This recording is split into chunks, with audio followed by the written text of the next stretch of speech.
মদ্যপান, ধূমপান ও মাদক সেবন স্বাস্থ্যের পক্ষে ক্ষতিকারক। হঠাৎ সন্ধ্যেতে আমরা বিভিন্ন ধরনের গল্প প্রচার করে থাকি, অলৌকিক, গোয়েন্দা, তন্ত্রমন্ত্র ইত্যাদি। অলৌকিক গল্পের আবহে আমরা দেখেছি সেখানে তন্ত্রমন্ত্র, ঝাড়ফুঁক, কালা জাদু ইত্যাদির ব্যবহার হয়ে থাকে। লেখক তার গল্পের রোমাঞ্চকর আবহ সৃষ্টির জন্য এইগুলির ব্যবহার করে থাকে। হঠাৎ সন্ধে কোনো কুসংস্কারকে প্রশ্রয় দেয় না।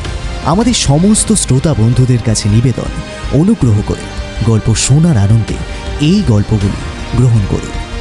হঠাৎ সন্ধেতে পূর্বে আপনারা শুনেছেন তারানাথের গল্প, তাই আপনাদের ভালোবাসায় আবার ফিরেছে তারানাথ। আজ আপনি শুনবেন অরুণিমা গাঙ্গুলির কলমে মৎস্য রাক্ষসের খিদে।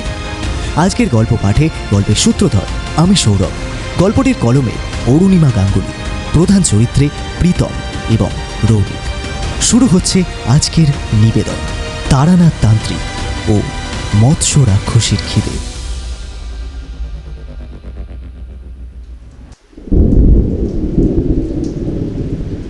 বর্ষাকালটা তবে পড়েই গেল কলকাতায়। তবে এই বৃষ্টি ভেজা দিনের আমেজে এই সমস্ত দিনগুলো বাড়িতে বসে ঠিক জমে না। আবার যখন দিনগুলো হয় ছুটি, তবে তো কোনো কথাই নেই। এই বৃষ্টির দিনেই তো তারানাথের কথা মনে পড়ে সব থেকে বেশি। সারা সপ্তাহ যখন অফিসের গাদাগুচ্ছের কাজ করে ক্লান্ত হই, তারানাথের গল্পগুলো যেন ওষুধের কাজ করে। মানুষটা কখন যে আমার কাছে এত প্রিয় হয়ে উঠেছেন বুঝতে পারলাম না। আর কিশোরী যতই গল্পগুলোকে নিয়ে একটু হাসি মজা করুক না কেন, কিন্তু মন দিয়ে বেশ ভালোবাসে। আর হবে নাই বা কেন?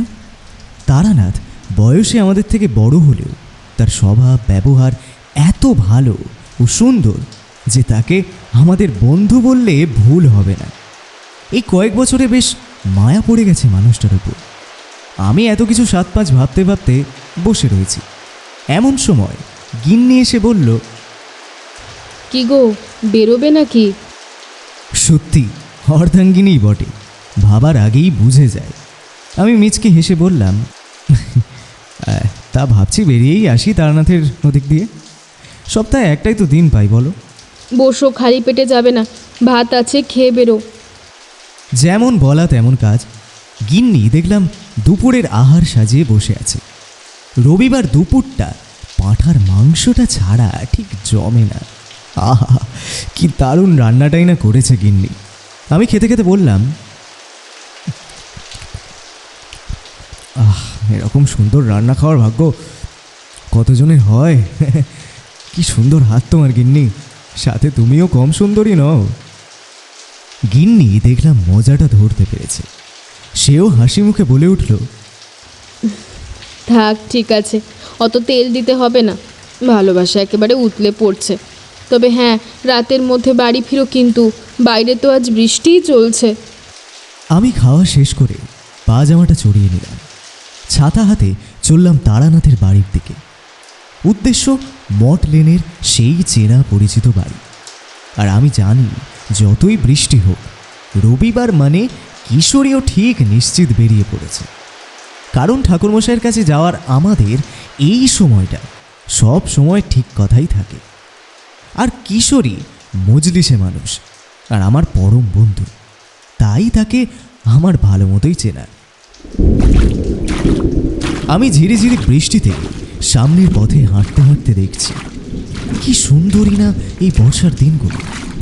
শহর কলকাতার বড় বড় ইমারতগুলোর দামি আর জৌলুস রং আজ ফিকে বর্ষার এই বৃষ্টি সমস্ত কিছু ভিজিয়ে দিয়েছে। আকাশ অন্ধকার হওয়ায় কে যেন রাস্তার পাশে বাতিগুলো যেন আগে থেকেই জ্বালিয়ে দিয়েছে। আকাশে সব সময় যেন চলছে অজস্র কলরব, কালো মেঘরাশির মালা। মেঘেরা যেন আজ তার সমস্ত কান্না উজাড় করে বড় বিষাদে চোখের জল ফেলেই চলেছে। মাঝে মাঝে যেন এই কবি মন আকাশটাকে ডেকে জানতে ইচ্ছে করে সে এত কাঁদছে কেন, তার কিসের এত দুঃখ। আবার ভাবি এই আকাশ বিরূপ না হলে যে গল্পের আসর জমবে না। এত কিছু ভাবতে ভাবতে দেখি হরিদার দোকানের সামনে এসে পড়েছি। কিন্তু এ কি, কিশোরী দেখি আগে ভাগেই এসে বসে পড়েছে দোকানে। সে তখন একটা চায়ের কাপে মুখ দিয়ে চা খাচ্ছে। আমাকে দেখেই বলে উঠল, আরে ভায়া, দেরি করে ফেললে তো আজ। হ্যাঁ সে তো একটু হয়েছে, তোমার তো গিন্নি নেই, বিয়েটা করেই না বুঝবে কত ধানে কত চাল। বউঠান বাড়ি থেকে বের করে দিয়েছে, হ্যাঁ? বেশ বুঝতে পারছি। সে আর কি বলবো ভাইয়া, ওসব ছাড়ো। এই তেলে ভাজা ছাড়তে বলো তো, গরম গরম চপ আর চারির হাতে মুড়ি মাখা না হলে জমবে না ঠিক। তুমি এই দিকেরগুলো নিয়ে আসো দেখি, আমি সামনের দোকান দিয়ে পাসিং শোর প্যাকেটটা নিয়ে নিই। তারানাথ এই একটা সিগারেট খুব পছন্দ করে, আর আমাদেরও তারানাথকে এটা উপহার দিতে খুব ভালো লাগে। সে তার ভাণ্ডার আর অভিজ্ঞতা দিয়ে যে গল্পগুলো আমাদের বলে, তার কাছে এই উপহার তো নস্যি মাত্র। তবে তার জন্য আমাদের ভালোবাসাটাই আসল। আমি নিয়ে দাঁড়িয়ে আছি, এর মধ্যে কিশোরীয় তেলে ভাজার পাতাটা নিয়ে হাজির। চললাম আমরা সেই চেনা ছোট গলিটার দিকে। বাড়ির সামনে এসে বুঝলাম উত্তর কলকাতার পুরনো বাড়িগুলো যেন বর্ষার জল পেয়ে আরও পুরনো লাগছে। এবার আমাদের চোখে পড়ল চেনা সেই সাইনবোর্ড, তাতে লেখা প্রায় উঠেই গেছে। ভাবতে অবাক লাগে, এই বাড়ির গেটের সামনে নাকি কত জমিদার মহাজন ব্যবসাদারদের লাইন লেগে থাকত। কিন্তু সময় বদলাতে আর কত দিন। এইসব ভেবে মনটা কেমন খারাপ হয়ে ওঠে। আমি জানি তারানাথের বর্তমান অবস্থা ভালো নয়, তবুও সে এত কষ্টের মধ্যেও খুশি। তার কারণ হয়তো সে জীবনে এত অভিজ্ঞতা অর্জন করেছে, অর্থচিন্তা তাকে আর ছুঁতে পারবে না। বড় বড় সাধক মানুষ তো এমনই হয়। এই সমস্ত কারণে তারানাথের উপর ভালোবাসা বেড়ে যায়। এবার আমরা এগিয়ে গেলাম চেনা পরিচিত সেই দরজার দিকে। সামনের দরজার হাতল দিয়ে কড়া নাড়লাম।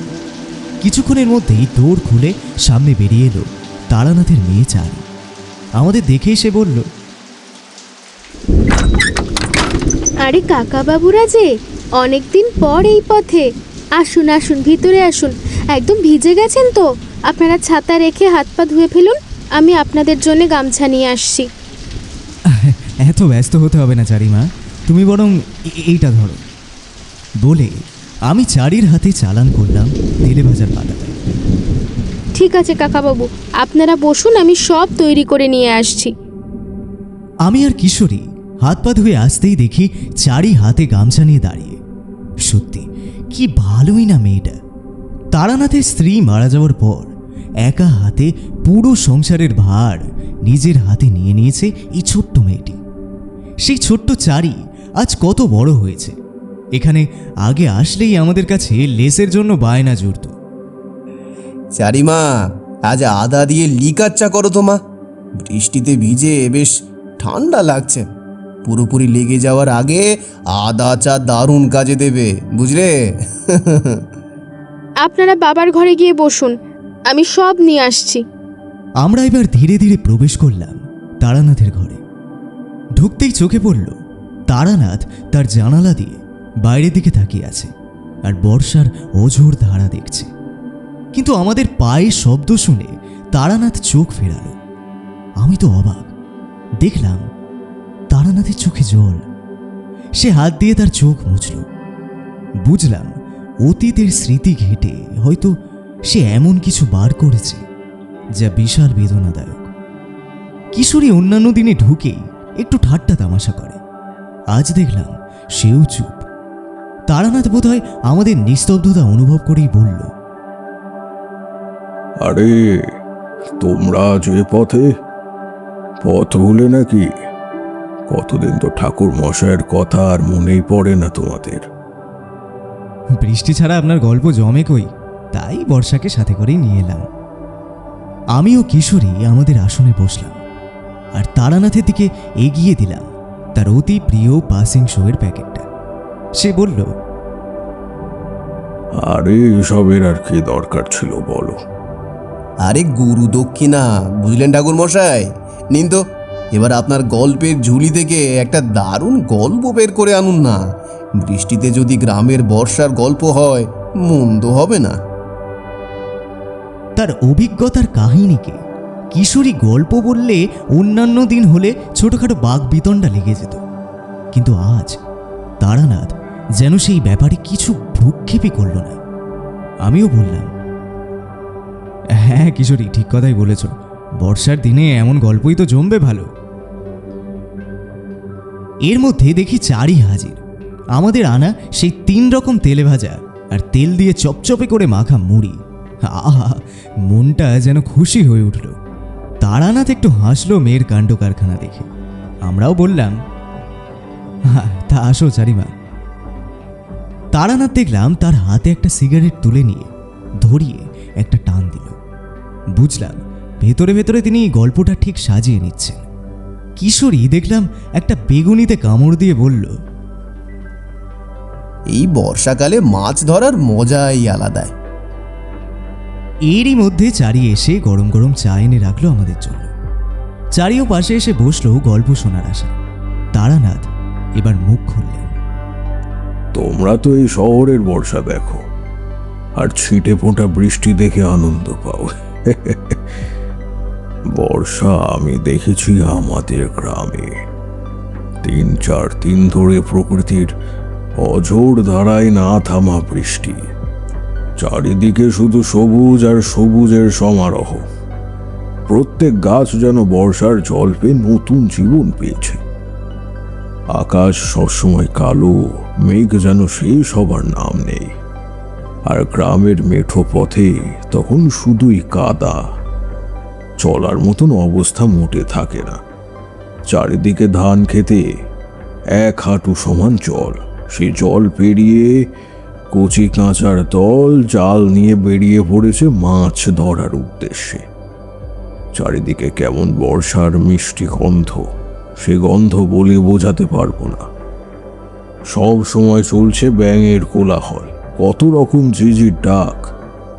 মাঝে মাঝে আমার মনে হতো বর্ষার সময় গ্রামের যে রূপ আমি দেখেছি, এখনকার আধুনিক শহরের বর্ষা তার কাছে উপহাস মাত্র। কিন্তু এখন তো আর এই শরীর নিয়ে গ্রামের বাড়ি যাওয়া সম্ভব নয়। আর গ্রামের আর আছে কি, সবই তো আধুনিক ছাঁচে তৈরির জন্য নিজেদের বিলিয়ে দিয়েছে।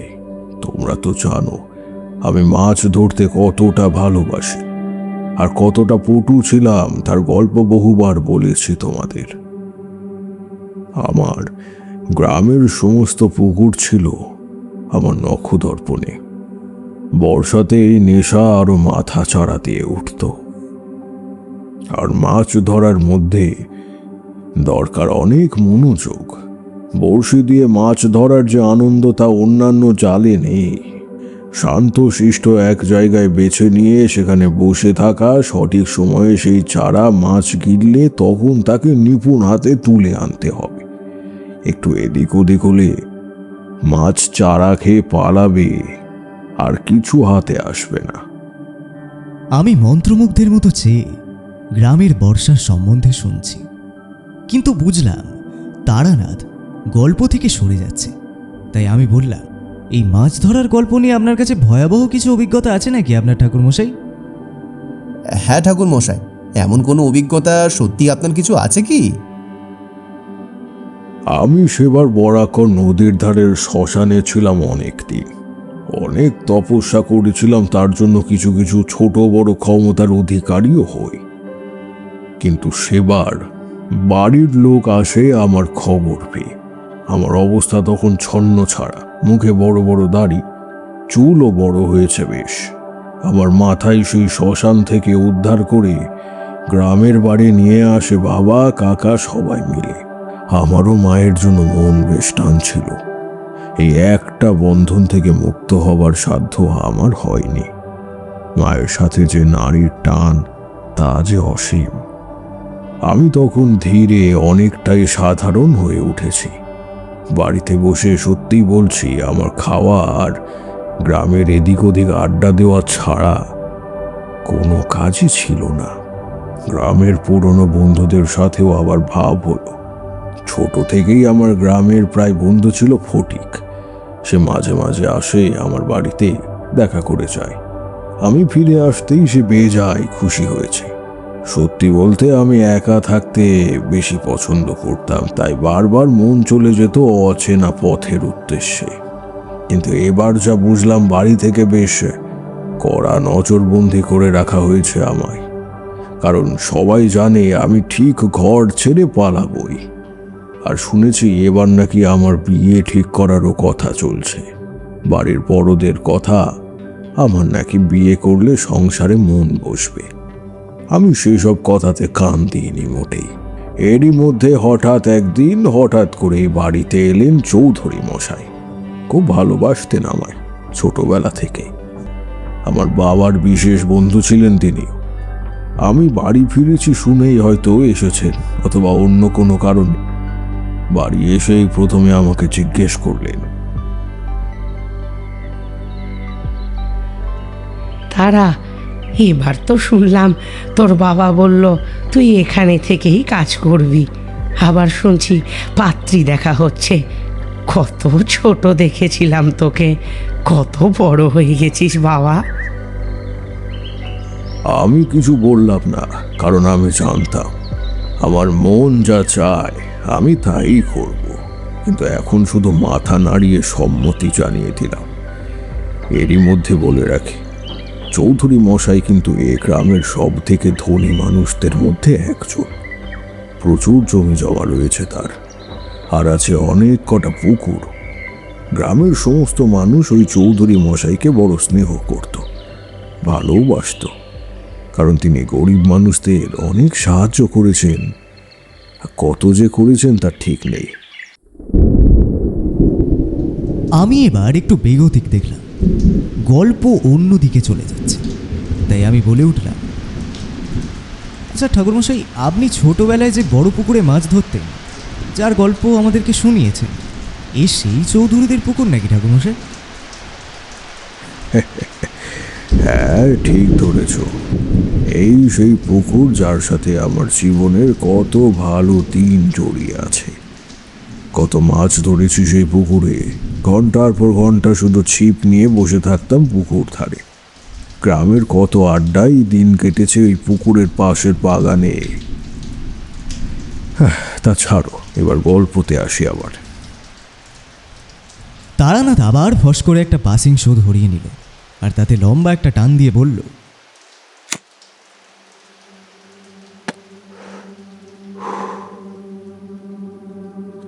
আচ্ছা, এবার শোনো। চৌধুরী মশাই আমার আর বাবার সামনেই বললেন যে, তারা আমার বড় পুকুর পাড়ের কথা মনে আছে তো?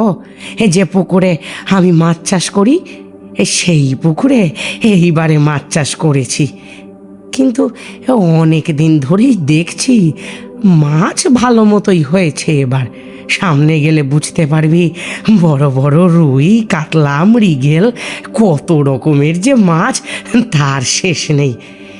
এই মাছগুলো বড় একটা কাউকে ধরতে দেওয়া হয় না, কিন্তু এই কদিন যাবৎ দেখতে পাচ্ছি আমার পুকুরের চারপাশ জুড়ে যেন কিছু অদ্ভুত ঘটনা ঘটছে।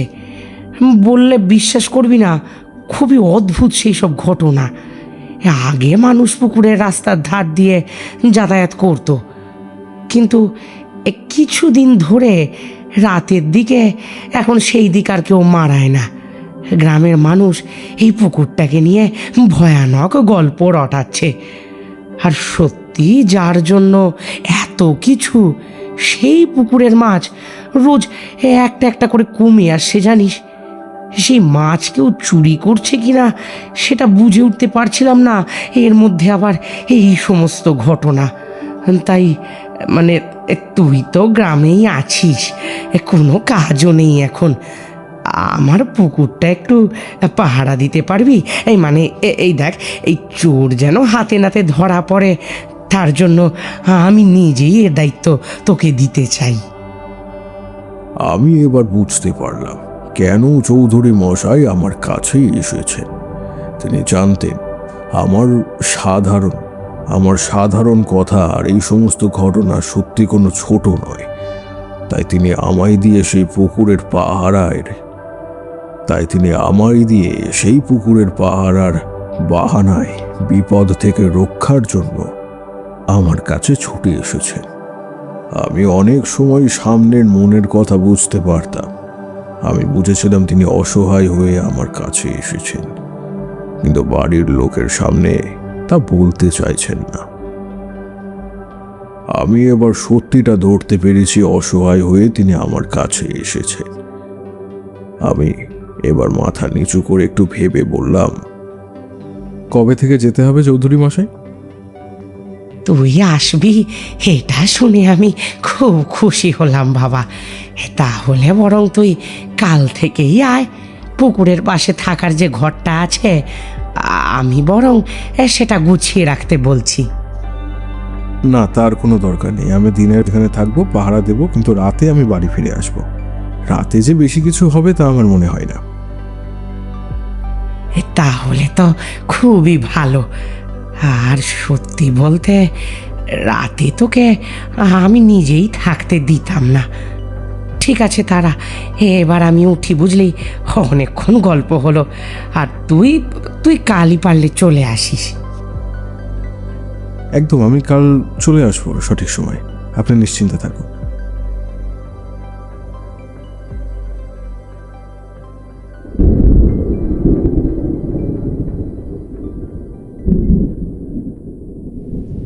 আমি এই কাজটা নিয়েছি বলে বাড়ির লোক তখন বেজায় খুশি। হয়তো ভাবছে ছেলের সংসারের প্রতি মন বসেছে। আমি সেসব কথা উড়িয়ে দিলাম। আর তখন সবে সন্ধে বলতে গেল এগিয়ে গেলাম আড্ডার জন্য বটতলার দিকে। আসলে সেই পুকুরে যে ঘটনাটা ঘটছে তা গ্রামের মানুষ ছাড়া আর কেউ বলতে পারবে না। গ্রামের বটতলায় পৌঁছে দেখি বুড়ো চোয়ান গোল করে বসে গল্প জুড়েছে। সেই কলকাতার আড্ডার জায়গা মনেই, সেই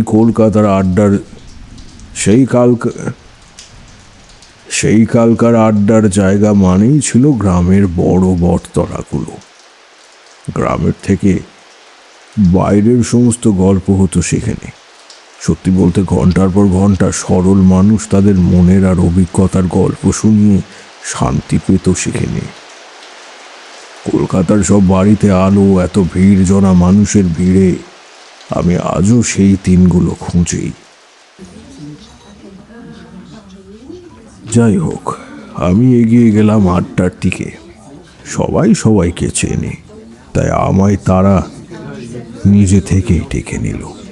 আমি এবারে বসে পড়ে বলল, তা সবাই কি নিয়ে কথা হচ্ছিল শুনি? তেমন কিছু না, গ্রামেরই ছোটোখাটো আলোচনা আর কি। তুই বল, তোর কি খবর? আচ্ছা, চৌধুরী মশাইদের পুকুরের ব্যাপারটা কি কেউ বলতে পারবে গো? কি হয়েছে সেখানে?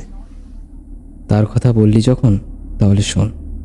শুধু আমার নয়, এই গ্রামের সবার বিশ্বাস যে সেই বড় পুকুরে কোনো অপদেবতার নজর পড়েছে।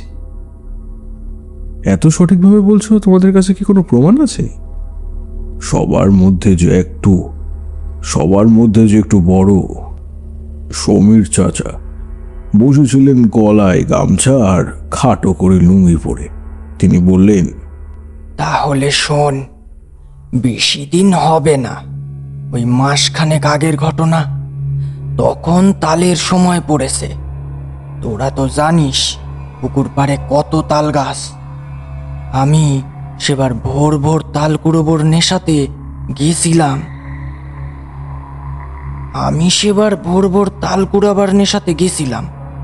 কিন্তু পুকুর পাড়ে গিয়ে আমি কিছু একটা বাজে টের পেয়েছিলাম সেদিন।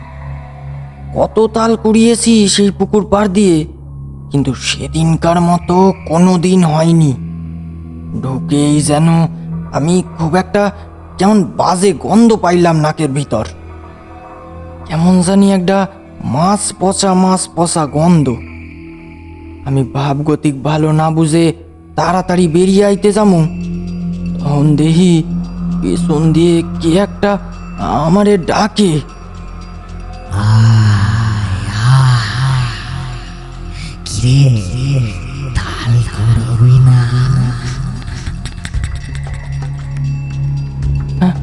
বললে বিশ্বাস করবি না, যে গলার শব্দ শুনছিলাম তার রেশ আমার কানে এখনো লেগে আছে।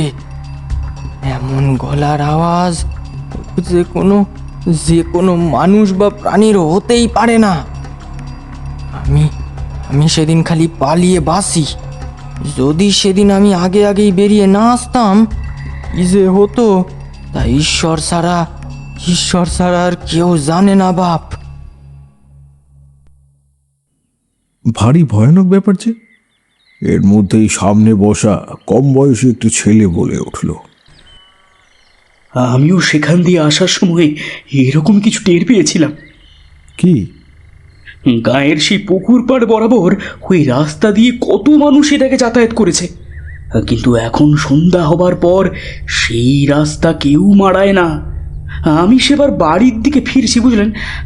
গ্রামের এক বাড়িতে নিমন্ত্রণ ছিল, বেশ রাত হয়েছিল, তাই আমি পুকুর পাড়ে তাল ও শালবনের মধ্যে দিয়ে যাব ঠিক করলাম।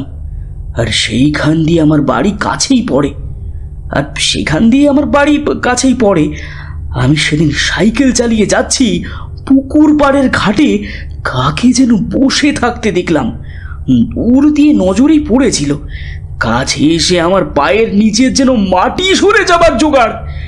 এক কঙ্কাল সার কালো দেহ যেন পুকুরের দিকে তাকিয়ে আছে। তার আকার কিন্তু বেশ বড়, সাধারণ মানুষের থেকে অনেক বেশি লম্বা।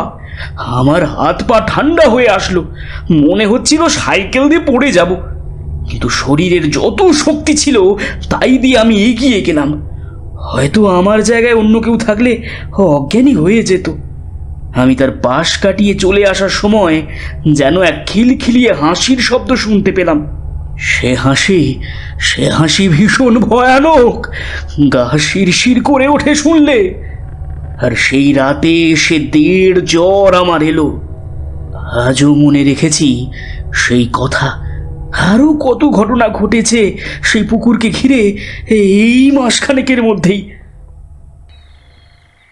আমি এবার সেই আড্ডার সবাইকে বিদায় দিয়ে উঠে দাঁড়ালাম, কারণ আমার যা বোঝার তা আমার বোঝা হয়ে গিয়েছে।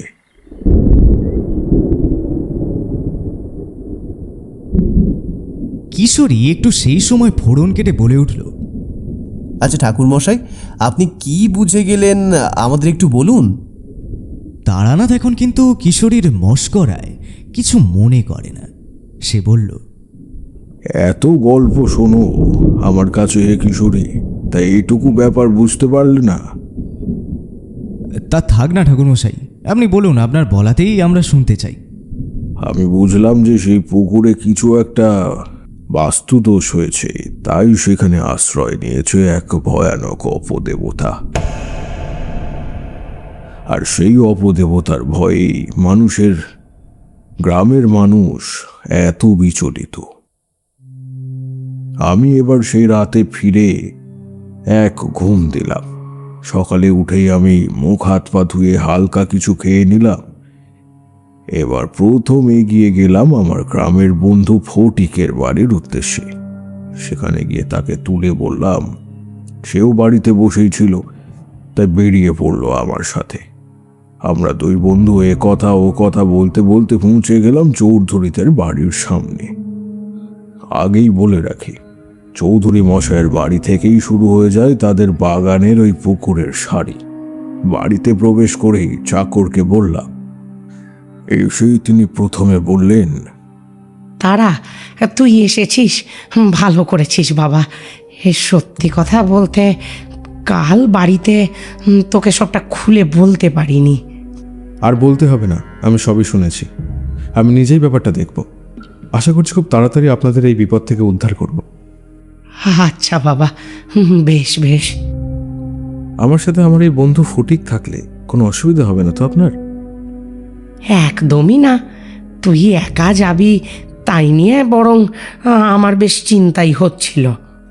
আর ওই পুকুরে যখন পাহারাই আছি, আমরা দুই বন্ধু ছিপ ফেলে বসতে পারি তো? ছোট থেকে কত তো মাছ চুরি করে নিয়ে গেছিস, তখন কিছু বলিনি, আজ কি করে বলি বলতো? আর মাছ তো পুকুর দিয়ে একা একাই উবে যাচ্ছে, তোরা ধরলে ও কমবে না। যা তোরা, তা ওই বিপদ থেকে উদ্ধার করা আমায়।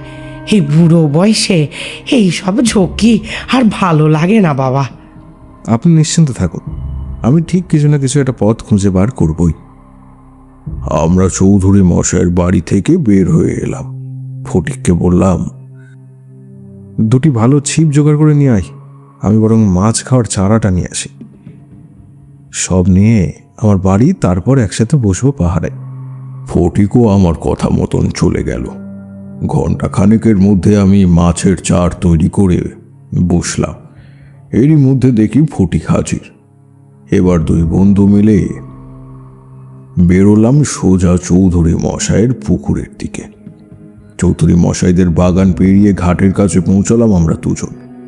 কিন্তু ঘাটে এসে দেখি এ কি কাণ্ড! শান বাঁধানো ঘাটে একটি মাছের ছিন্ন বিচ্ছিন্ন দেহ পড়ে রয়েছে। এমনভাবে ছিল খাওয়া হয়েছে মাছটিকে যেন কোনো বড় ধরনের বিড়ালের কাজ। ভয়টা আমার ধাতে মোটে ছিল না, কিন্তু ফটিক এ কাণ্ড দেখে বলল, এ তো শুভ সংকেত নয় রে তারা। আমি তাকে বোঝানোর জন্য বললাম, এ হয়তো অন্য কোনো বন বিড়ালের কাজ, কিন্তু আমি নিজে জানি বন বিড়াল কোনোদিন পুকুরে নেমে মাছ শিকার করতে যাবে না। আমার কথা শুনে তাও ফটিক একটু শান্ত হলো। আমি এবার আমার মনে মনে দুজনের শরীর গাত্রবন্ধন মন্ত্র দিয়ে বেঁধে দিলাম। আমি এটুকু জানি, ছোট হোক বা বড়, আমার মন্ত্রের জোরে যে কোনো অপদেবতা আমাদের ছোঁয়ার সাহস অব্দি হবে না। আমরা দুই বন্ধু ছিপ ফেলে বসলাম পুকুরের পাড়ে। পুকুর কিন্তু বেশ বড়। চারিপাশে পুকুর পাড় দিয়ে সারি সারি দাঁড়িয়ে আছে তাল গাছ, আর একটু অংশে জঙ্গল, আর তারপরেই গ্রামের বড় রাস্তা। এই ছিপ দিয়ে মাছ ধরতে বসে কত ছোটবেলার কথা যে মনে পড়ে গেল। এক সময় কত মাছই না ধরেছি। বৃষ্টি হলেই বেরিয়ে পড়তাম জাল নিয়ে। মাছ ধরাটা একটা নেশার মতো, কিন্তু মাছ ধরে খাবো তেমনটা কিন্তু নয়। কিন্তু ধরার যে আনন্দ, সেটা ছিল অপরিসীম। আমার বাল্যকালে মাছ ধরার কথা বলতে শুরু করলে রাত হয়ে যাবে, বুঝলে? তাই যাই হোক, আমি জানি পুকুরে মাছ থাকলে তারা ঘাই মেরে উঠবেই। জলে ছোট হলেও শব্দ কিন্তু হবে। কিন্তু আমি লক্ষ্য করলাম মাছের কোনো দেখা সাক্ষাৎ তো ছাড়ো, কোনো শব্দ কোনো দিক থেকেই আসছে না। চারিদিক যেন নিস্তব্ধতা, কেউ কোথাও নেই। আমি এবার কেমন জানি বিপদের সংকেত পাচ্ছিলাম বলে মনে হলো। কেন জানি না এই ক্ষমতা আমি মধুসুন্দরী দেবীর কৃপায় পেয়েছি। আগাম বিপদের ঘণ্টা আমি আগে থেকেই বুঝতে পারি। আমরা এই কথা ওই কথা বলে চলেছি, আমি বুঝতে দিইনি কোনো বিপদের কথা। কিন্তু অদ্ভুত ব্যাপার, বেলা গড়িয়ে এসেছে প্রায় মাঝ দুপুর, কিন্তু ছিপে কোনো মাছ নেই। আর মাছের চার খেয়ে যাওয়ার কোনো ইচ্ছেও যেন নেই। সব মাছগুলো যেন একসাথে উপোস করেছে। কিন্তু আমরা তো তখন একটু বিরক্ত হয়েছি। ঝোলায় মায়ের দেওয়া ভাত ছিল আর তরকারি, দুই বন্ধু তাই দিয়ে দুপুরের খাবার সেরে নিলাম। আমরা আবার মন দিলাম মাছ ধরতে। জানো তো কিশোরী, মাছ ধরা একটা খুব বড় মনোসংযোগের ব্যাপার। চুপ করে ঘন্টার পর ঘন্টা বসে থাকতে হয়। এবার যেন আমি টের পাচ্ছি, আমরা শুধু যে মাছ ধরছি তা নয়, আরও কেউ যেন আমাদের ওপরে নজর রাখছে। এরই মধ্যে গাছের ডাল ভাঙা শব্দ পেলাম কাছ দিয়ে। আরো বুঝলাম, আর সে চাইছে না যে আমরা এখানে এসে যেন মাছ ধরি।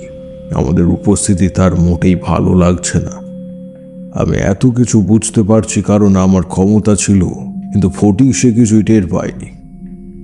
কিন্তু সেও যেন এবার কিছু বুঝতে পারছে, আর মনে মনে সেও বুঝতে পেরেছে, আর সে জানে এই পুকুরের ভয়ানক সব ঘটনাগুলি। তার ভয় পাওয়াটাই তো স্বাভাবিক। সে কিছুক্ষণ শান্ত হয়ে বসল। আমি বুঝলাম আমার ওপর কোনো অপদেবতার শক্তি কাজ করছে না। করলেও ফটিককে সে গাত্রবন্ধন থাকা সত্ত্বেও মনের দিক থেকে দুর্বল করে দিচ্ছে। এবার ফটিক নিজেই বলল, তারা তারা আমার শরীরটা ঠিক ভালো ঠেকছে না, গাটা গাটা গুলিয়ে উঠছে যে তারা। এই স্থানে সত্যি কোনো অপদেবতার বাস। চল তারা, চল চল চল, এবারে ওঠ। কোনো ভয় নেই, আমি তোর সাথেই আছি। আমি চৌধুরী মশাইকে কথা দিয়েছি, আমি তাকে এই বিপদের হাত থেকে উদ্ধার করবই। একটা কাজ কর ফটিক, তুই বাগান পেরিয়ে বড় রাস্তা ধরে বাড়ির দিকে চলে যা, বিশ্রাম নেগা, শরীর ঠিক হয়ে যাবে। দেখ, ফটিকের সত্যিই শরীর খারাপ লাগছিল, তাই সে না করতে পারল না। আমি তাকে বাগান পেরিয়ে বড় রাস্তা অবধি এগিয়ে দিয়ে এলাম। ফিরে এসে আমি পুকুর ধারে বসলাম আর চারিদিকে ভালো করে নজর দিয়ে দেখে নিলাম। কোনো শব্দ নেই, পুকুরের জলের কোনো শব্দই নেই, একটা পাখি অবধি ডাকছে না। চারিদিক সব যেন নিস্তব্ধ, কোনো এক মৃত্যুপুরী। তার মধ্যে কেন জানি না আমি একা থাকায় নাকে যেন অদ্ভুত এক পচা মাছের গন্ধ পেলাম। সেই বিচ্ছিরি দুর্গন্ধ চারিদিকের বাতাস যেন বিষিয়ে তুলেছে। আমি এবার যেন হঠাৎ দেখলাম জলে আমার ছিপের ফাতনাটা একটু নড়ে উঠল। তার মানে মাছ চার খেয়েছে। উপযুক্ত সময় যখন আমি যেই ওপর থেকে বড়শি টেনে মাছ তুলব, এ কি, তাতে মাছ কই? আমি গাঁয়ের ছেলে, বেশ জানি কখন মাছ চার খেয়েছে আর কখন তাকে তুলতে হবে। আমার হাতে মাছ পালাবে তা তো হতে পারে না। আমি আবার চার বানিয়ে ছিপ ফেলে দিলাম। কিছুক্ষণ পর আবার সেই ঘটনার পুনরাবৃত্তি ঘটল। আবার তৃতীয়বারের বার একই ঘটনা ঘটছে দেখে আমি বুঝলাম মাছ উঠবে না। যে অপদেবতার খাদ্য মাছ, সে চাইছে না তার খাদ্য কেউ নিয়ে যাক, তাই সে মাছের চার খাবার পর হয়তো বড়শিতে তোলার আগে মাছ ছাড়িয়ে নিচ্ছে। আমি এবার খেয়াল করলাম অনেক সময় পেরিয়ে গেল, এখন প্রায় অন্ধকার হয়ে এসেছে। একটু পর ঝুপ করে রাত নেমে আসবে। আমি নিজে অন্ধকার অল্পের মধ্যে একটু জঙ্গলের ভিতরে গিয়ে চারিদিক দেখলাম আর মনস্থির করলাম এবার বাড়ি ফিরতে হবে। তাই ধীরে ধীরে বাড়ির পথে হাঁটছি। পায়ের নিচে শুকনো পাতার মধ্যে শব্দ হচ্ছে। অন্ধকারে পথে হাঁটতে অসুবিধে হচ্ছিল ঠিকই, কিন্তু আমি এবার হঠাৎ খেয়াল করলাম আমার পেছনে যেন এক ইয়া লম্বা ছায়া মূর্তি, কঙ্কাল সার তার চেহারা, দাঁতগুলো সাদা সাদা বেরিয়ে আসছে। সেই শরীর এতই গাঢ় অন্ধকারে যেন মনে হচ্ছে সেই মৃত্যুপুরের এক বড় অপশক্তি যে আমার দিকে এগিয়ে আসছে। আর সে কিন্তু আমার পিছু নিয়েছে অন্ধকারের মধ্যে। সে হেঁটে হেঁটে আসছে আমারই দিকে। আমি জানি আমার গাত্রবন্ধন মন্ত্রের জোরে সে কাছে আসতে পারছে না, কিন্তু সে ফুঁপিয়ে ফুঁপিয়ে বলছে, দাঁড়া দাঁড়া, আজ তুই শেষ, আজ তোর শেষ দিন। আমার খাবার থেকে হাতে মারতে এই পুকুর শুধু আমার। আর তোমরা হয়তো জানো, পাড়াগাঁয়ের রাত নামলেই সবাই যে যার মতন বাড়িতেই থাকে, খুব দরকার না পড়লে বেরোয় না। বেরোবেই বা কী কারণে? তখন তো গ্রামের মধ্যে বিদ্যুৎ ছিল না, তাই চারিদিক অন্ধকার। আমি ভয় না পেয়ে এগিয়ে যেতে থাকলাম, কারণ বাড়ি আমার খানিকটা দূরে। আমি একটা জিনিস জানতাম যে এই অপদেবতারা আগুনে ভয় পায়। পকেটে ছিল বিড়ি। চলতে চলতে আমি আগুন জ্বালিয়ে নিলাম আর বিড়ি খেতে খেতে রাস্তায় চললাম। আমি এবার দেখলাম সেই অপদেবতা যেন আমার থেকে যতটা দূরত্বে ছিল তার থেকে যেন আরো দূরে চলে যেতে লাগলো। আমি এবার গ্রামের বড় রাস্তা ধরলাম। আস্তে আস্তে খেয়াল করলাম যে সেই ছায়ামূর্তি মিলিয়ে গেল অন্ধকারে। সে আর আমার পিছু নিচ্ছে না। আমি রাস্তায় আস্তে আস্তে ফটিকের মনে মনে ধন্যবাদ দিলাম, কারণ মাছ ধরার সময় যে কয়েকটা বিড়ি আমায় দিয়েছিল, এই বিড়ি সেটার একটা আগুন দেখেই অপদেবতা আরো দূরে চলে গেল।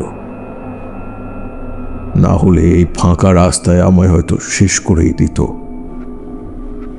মাঝে মাঝে নিজের অদৃষ্টকে ধন্যবাদ দিতে ইচ্ছে করে। সত্যি কতবার যে কত বিপদের হাত থেকে এসে আমাকে উদ্ধার করেছে তা আমি বলে বোঝাতে পারবো না। আমি বাড়ি ফিরলাম হাত পা ধুয়ে শান্তি পেলাম। হাত পা ধুয়ে ঠান্ডা হয়ে একটু খাবার খেয়ে নিলাম। রাত হয়েছে যখন বিছানায় শরীরটাকে এড়িয়ে দিয়ে যেন একটু শান্তি পেলাম। সত্যি সারাদিনের ধকলের যে রাস্তায় যে অপশক্তির হাত থেকে বেঁচে আসতে পেরেছি তার ক্লান্তি অনেক বেশি। বাইরে তখন মৃদু মন্দ বাতাস বইছে, আর আমার কাছে এখন সমস্ত ব্যাপারটা পরিষ্কার হয়ে গিয়েছে। আমি এই তপস্যা জীবনের সময় মাতু পাগলির কাছে যে গল্প শুনেছিলাম সেই গল্প এখন সত্যি হয়ে আমার সামনে এসে দাঁড়িয়েছে। মাতু পাগলি বলেছিল যে যত পুকুর ছোট জলাশয় আছে, যদি তাতে প্রচুর মাছ থাকে, যদি সেই জলাশয় হয় নির্জন স্থানে, তাহলে সেইখানে আশ্রয় নেয় মৎস্য রাক্ষস, বা সোজা ভাষায় যাকে আমরা মেছো ভূত বলে থাকি। সেই অপদেবতায় আশ্রয় নিয়েছে সেই স্থানে, আর এতদিন ধরে তার খাদ্যের অভাব হয়নি পুকুরে, তাই সে আস্তানা গেড়েছে। দিন রাত যখন ইচ্ছা নিজের মনের মতন করে মাছ পুকুরের দিয়ে সে তোলে আর খায়। এমনি কারো ক্ষতি সে করে না। যদি সে বুঝতে পারে যে তার মাছ কেউ হাত দিয়েছে, সে তবে তার ক্ষতি করে। বেজায় ভয়ানক কিন্তু শান্ত স্বভাবের হয় এই অপদেবতা। তাদের আশ্রয়ের জলাশয়ের মাছ সমস্ত তার খাওয়া হয়ে গেলে সে সেই জলাশয় ত্যাগ করবে আর আশ্রয় নেবে নতুন কোনো এক মাছ ভর্তি জলাশয়ের। এই অপদেবতার নিধন সম্ভব, কিন্তু তার ব্যাপারে মাতু পাগলি এমন কিছু বলেছিল কিনা কিছু মনে পড়ছিল না আমার। এত কিছু ভেবে আমি এবার গভীর ঘুমে তলিয়ে গেলাম। এই বলে তারানাথ একটু শান্ত হলেন, আর হাতে বাক্স থেকে আরেকটা পাসিংশ ধরিয়ে নিয়ে বড় করে একটু ধোঁয়া ছাড়লেন। কিশোরী এর মধ্যে দেখি গল্পের চরম পর্যায়ে এসে উত্তেজিত হয়ে উঠেছে। সে বলল, তাহলে ঠাকুরমশাই আপনি কিভাবে সেই জলাশয়কে উদ্ধার করলেন? আদৌ কি আপনি সেই অপদেবতার মোকাবিলা করে জয়লাভ করেছিলেন? বলুন না ঠাকুরমশাই। তারানাথ এবার মৃদু হেসে আরেকটা ধোঁয়ার কুণ্ডলি পাকিয়ে ছেড়ে বলল, কিশোরী, ধৈর্য বলেও কিছু আছে তো, একটু ধৈর্য ধরে বসো, আমি সব বলছি। আমি জানি এটা তারানাথের এক স্বভাব। সে গল্পের চরম পর্যায়ে এসে একটু রহস্য পাকায়, তারপর ধীরে ধীরে নিজেই সেই রহস্যময় জট নিজেই খোলে। তারানাথের মতো এমন গল্প কেউ বলতে পারবে না। এটা তারানাথের নিজস্ব এক প্রতিভা। প্রতিবার যা দিয়ে সে আমাদের মন্ত্রমুগ্ধ করে, এইসবের জন্য তারানাথকে আমরা এত ভালোবাসি। এবার তারানাথ মুখ খুললেন। শোনো, তারপর আমি তো গভীর ঘুমে আচ্ছন্ন। তখন মাঝরাতে আমি স্বপ্ন দেখি যে মধু সুন্দরী দেবী আমাকে বলছে, তারানাথ, তোর বিপদ আসলে আমি আসবো বলেছিলাম, আমি এসেছি তারানাথ। আমি এবার সত্যি স্বপ্নে মধু সুন্দরী দেবীর রূপে মুগ্ধ। এমন স্বর্গীয় রূপ আমি বহুবার দেখেছি। তিনি আবারও বললেন, তুই ঠিকই ধরেছিস, সে অপদেবতা এক মৎস্য রাক্ষস, আর তার থেকে যদি এই স্থানকে উদ্ধার করতে চাস তাহলে আমি যা বলবো মন দিয়ে শোন। আমার বলা পথ তোকে এই বিপদ থেকে উদ্ধার করতে পারবে। কাল হলো অমাবস্যার রাত। তুই সেই জলাশয়ের পাশে যজ্ঞ করতে বসবি। যে যে বিষয়গুলো বলছি মাথায় রাখিস। বড় ধরনের 7টা গাছ জোগাড় করবি। যজ্ঞক্ষেত্রকে ভালো করে গঙ্গা জল দিয়ে শুদ্ধ করবি। বেলকাঠ সাথে 108টা বেলপাতা, ঘি, আর সব থেকে দরকারি জিনিস হলো বিশুদ্ধ মাছের রক্ত। সেই রক্ত দিয়ে অপদেবতাকে আহ্বান করা হবে। আর তুই যজ্ঞক্ষেত্রের চারপাশে 7টা যে মাছ তা তোর চারপাশে সাজিয়ে রাখবি। এই হলো তার প্রসাদ। আর সেই প্রসাদ ভক্ষণ করা মানে সে নিজেই সন্তুষ্ট হয়ে এই জলাশয় ছেড়ে চলে যাবে। কিন্তু মনে রাখিস, যদি যজ্ঞ করার সময় কোনো ভুল মন্ত্র উচ্চারণ হয় বা কোনো ভুল হয়, তবে সে রাক্ষস বিলম্ব করবে না সাধকের প্রাণ নিতে। এই শেষ কথাটা আমার ভুলিস না তারানাথ। আমি এবার মধুসুন্দরী দেবীর উদ্দেশ্যে প্রণাম জানিয়ে মাথা নত করতেই সে বলে চলে গেল।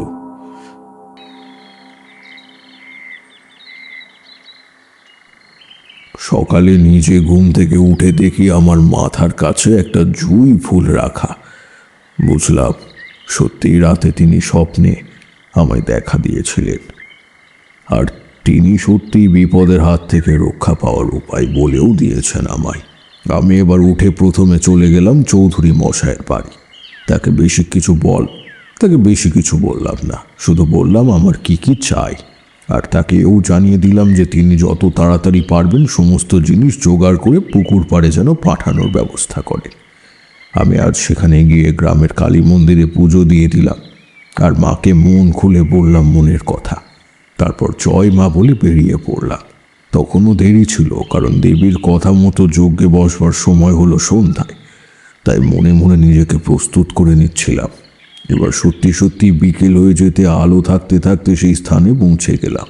মোটামুটি যতটা জানি এক বড় কুণ্ডলী কাটলাম, আর তারপর চারপাশে চতুর্শ বলয় অঙ্কন করে চারিপাশে গঙ্গা জল ছড়িয়ে দিলাম।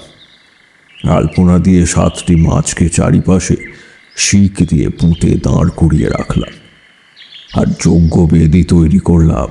আর জিনিসপত্র দিতে আসা চৌধুরী মশাইয়ের লোকটি সেখান থেকে চলে যেতে বললাম। কেন জানি না সেই সময় চারিদিক থেকে কত শত কালো মেঘ এসে চড়ো হলো আকাশে। এমন মনে হতে লাগলো যখন তখন বৃষ্টি আসতে পারে ঝমঝমিয়ে। আমি অন্ধকার বাড়ার সাথে সাথেই যজ্ঞে বসলাম। যজ্ঞ কাঠে আগুন ধরিয়ে দিতেই চারিদিক থেকে যেন এক অদ্ভুত খিলখিলিয়ে হাসি ভেসে উঠল।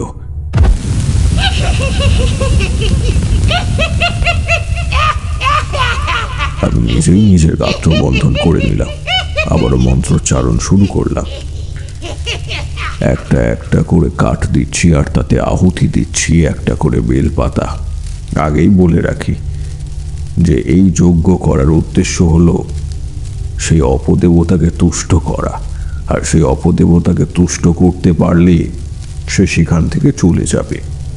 তাই সে রাক্ষস, কিন্তু তোমায় যজ্ঞে আক্রমণ করার মতন কিছু করবে না, কিন্তু সেই অপদেবতা চেষ্টা করবে সেই যজ্ঞ ভঙ্গ করার। আমি চোখ বুজে মন্ত্র পড়ে চলেছি আর আহুতি দিয়ে চলেছি।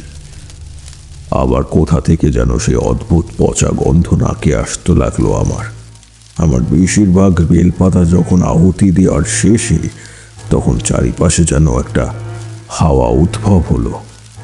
চারিদিকে এক ঝোড়ো হাওয়া উঠেছে। হঠাৎ করে আবহাওয়ার ওই পরিবর্তন অস্বাভাবিক। এত ঝোড়ো হাওয়া, চারিপাশে গাছগাছালির শব্দ, কাঠ ভেঙে পড়ার শব্দ, সাথে যোগ হলো অদ্ভুত এক অপার্থিব হাসি। আমি জানি এই হাসি সে রাক্ষসের। সে আমাকে এই যজ্ঞ শেষ করতে দিতে চায় না, তাই বাধা তৈরি করছে। এরই মধ্যে আমার চারিপাশে যেন এক অদ্ভুত একটা কিছু চলাফেরা করছে বলে মনে হলো। সে খালি বড় বড় নিঃশ্বাস নিচ্ছে আর কেবল খিলখিলিয়ে হাসছে।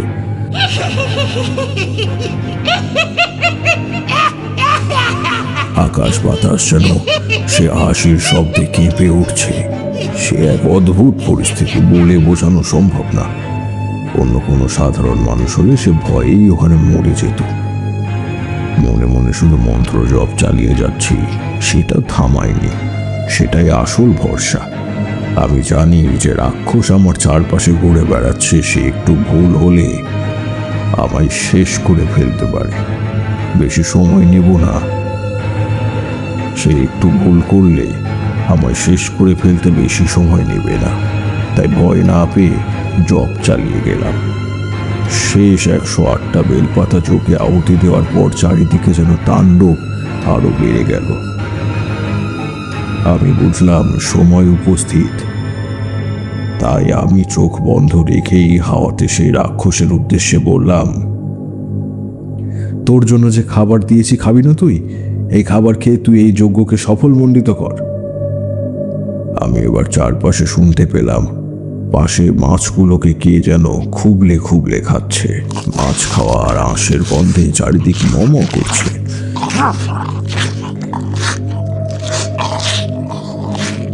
এরই মধ্যে সেই রাক্ষস বলে উঠল, তোর যজ্ঞতে আমি দুষ্ট হয়েছি। বল তোর কি চাই? অদ্ভুত এক ভয়ানক গলায় এই কথা ভেসে এলো। আমি সেই রকম চোখ বন্ধ করে বললাম, তোর এই স্থানে আর থাকা চলবে না। এক্ষুনি তুই এই স্থান ত্যাগ কর। তুই যখন আমায় দুষ্ট করেছিস, আমি নিশ্চয়ই এই স্থান থেকে চলে যাব। কোনোদিন এই গ্রামের দিকে চোখ তুলে তাকাবি না। এদিকে কোনোদিন যেন আসার কথা ভাববি না তুই। ঠিক আছে। আমি এবার চোখের আগুনে যে মাছ আর রক্ত ছিল তা ঠেলে দিলাম। আর যখনই আমি তা করলাম, চারিদিকে খিলখিলিয়ে হেসে সে রাক্ষসের স্থান ত্যাগ করল।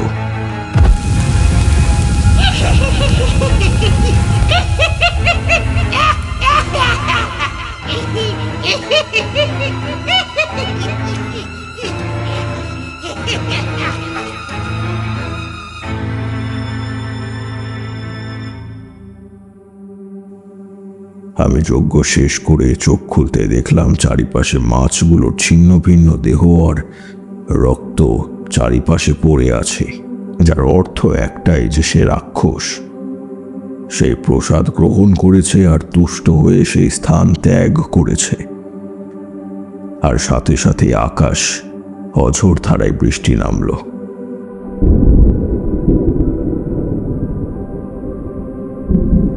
আমি হাত বাড়িয়ে মা আর মধুসুন্দরী দেবীর উদ্দেশ্যে প্রণাম করলাম, আর তখন সেই স্থান ত্যাগ করলাম। আর বাড়ি যাওয়ার সময় চৌধুরী মশাইয়ের বাড়ি হয়ে বলে এলাম, আপনি এবার নিশ্চিন্তে নিজের পুকুরে মাছ চাষ করুন। আর কোনো বাধা নেই, আর সেই স্থানে কোনো বিপদ নেই। চৌধুরী মশাই আমার বুক জড়িয়ে ধরলেন, তারপর বললেন, এই বুড়োটার জন্য তুই অনেক কিছু করেছিস বাবা। আমায় এই বুড়ো বয়সে এত বড় একটা বিপদ থেকে উদ্ধার করলি তুই। কিছু দিয়ে আমায় ছোট করবেন না। তার বদলে গ্রামের মায়ের মন্দিরে একদিন পুজো দিন, আর তাতে গরিব মানুষগুলোর জন্য এক মুঠো প্রসাদ গ্রহণের ব্যবস্থাও করে দিন। মা খুশি হবে। তিনি অদ্ভুতভাবে আমার দিকে তাকালেন। সত্যি তারানাথ, তুই আমাদের সকলকে ভুল প্রমাণ করে দিলি বাবা।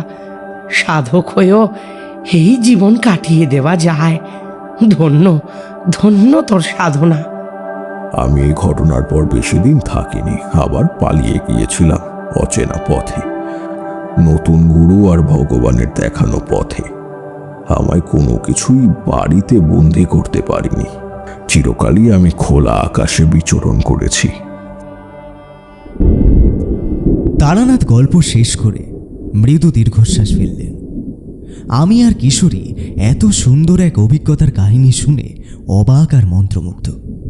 এবার কিশোরী আমায় বলল, চলো ভায়া, রাত হয়ে এলো যে, বাড়ি ফিরতে হবে তো, না হলে তোমার গিন্নি তোমার কপালে শনি নাচাবে। চলো চলো, দেরি হয়ে গেছে, চলো। আমি আর কিশোরী দুজনেই তারানাথের কাছ থেকে বিদায় নিয়ে বেরিয়ে পড়লাম বাড়ির উদ্দেশ্যে।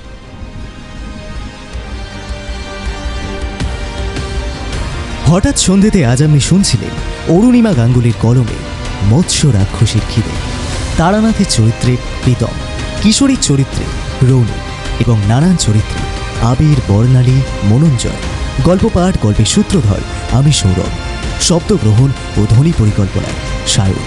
Poster design Krishnendu. শেষ হলো আজকের নিবেদন। সঙ্গে থাকুন, আবারও এক রোমাঞ্চকর গল্প নিয়ে ফিরছে হঠাৎ সন্ধে।